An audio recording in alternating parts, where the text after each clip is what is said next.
Спасибо пацанам русским. Как вас зовут? Авагян Грант Седракович, гражданин Армении. Живу в Украине уже 6 лет.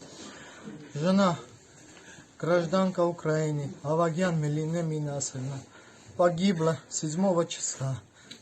В квартире снаряд попал прямо в квартиру, где она с сестрой собирала вещи.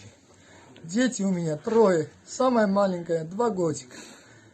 Не знаю, где они находятся сейчас. Сыну 8 лет, Авагян Седрак Грантович. Дочке Лачинян Лилит Грантович. Малая самая 2 годика, Авагян Адель Грантович, Грантовна. 7 числа попал снаряд в дом. Убил жену и ее сестру. Откуда снаряд был выпущен, известно? Снаряд выпущен был, где это, Кругозор, магазин. Мы были на проспект Победы. Там стояли украинская армия. Стрелял в упор. Этот я костер зажег, чтобы греть что-нибудь для детей. И на дым они снаряд выпустили. Мне кажется так. Сын выбегает на улицу. Говорит: папа, ты живой? Говорю: живой. Говорит: маму убили. Говорит: мама погибла, хоть ты остался живой.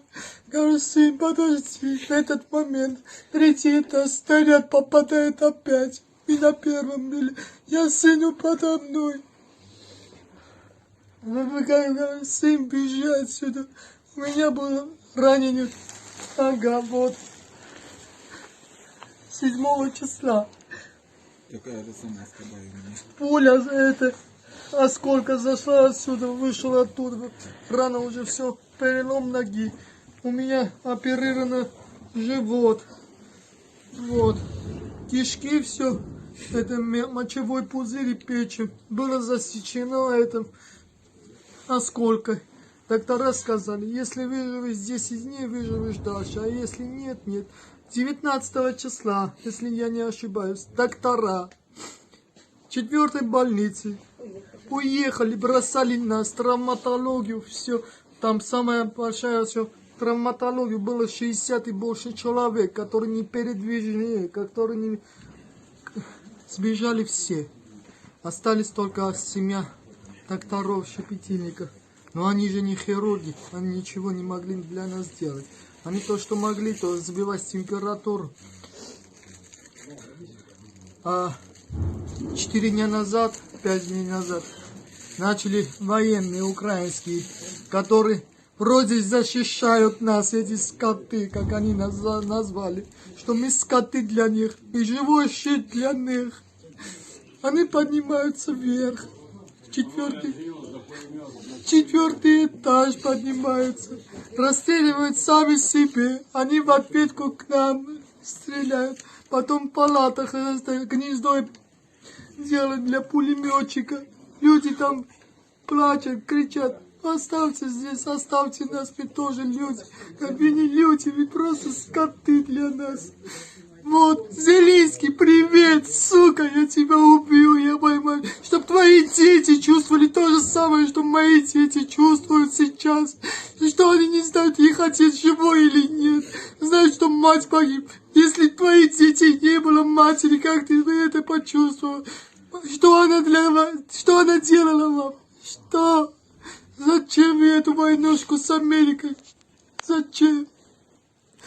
Сейчас скажите, пришли сюда подразделения российские, ДНР, как... Сейчас я это скажу. Подождите, пацаны. Серег, запиши осторожно. А это, пришли в подвал, эвакуировали нас 3 волонтеров. Виталик, Жека и это, Сережа. Вот.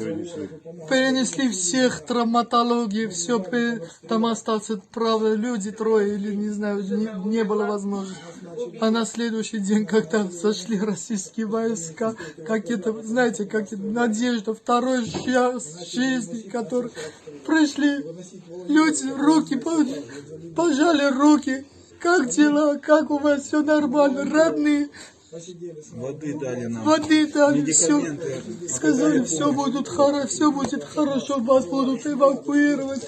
Чувствуется, как это, как человеческий подход. а не то эти гады, которые нас называют скотом, животным или что еще живущие. Пришли россияне, ДНР, каждые 2 часа заходят, смотрят, спрашивают, как у вас там дела, терпите, как время будет, будем эвакуировать, как будет безопасно, будем эвакуировать. Понимаю. Вот здесь, смотрите, какие условия у нас. В подвалах течет канализация, сыро, оперирована нога, живот. У всех раны такие, не могут передвигаться. Ночью боль жуткая, не можем спать, стонем. Спасибо за ДНР, спасибо за Россию, которые пришли, хоть дали шанс, что можем ночью хоть спокойно спать. А там месяц я лежу там открытыми глазами, не могу спать, снаряды летают туда-сюда. Стреляли прям по больнице. Вот. Минометами стреляли, обстреливали больницу тоже. Стрелковая. Всего, с чего можно. Даже заезжали под больницу и стреляли прям по больнице. Вот, бегали в больнице, прям это, тягали оружие. Минометы на крыше ставили. Минометы. Вот мне жена записку передала. Писала. Вот. Что людей расстреливают. Вот она мне писала, говорит, больше не приду. Страшно очень.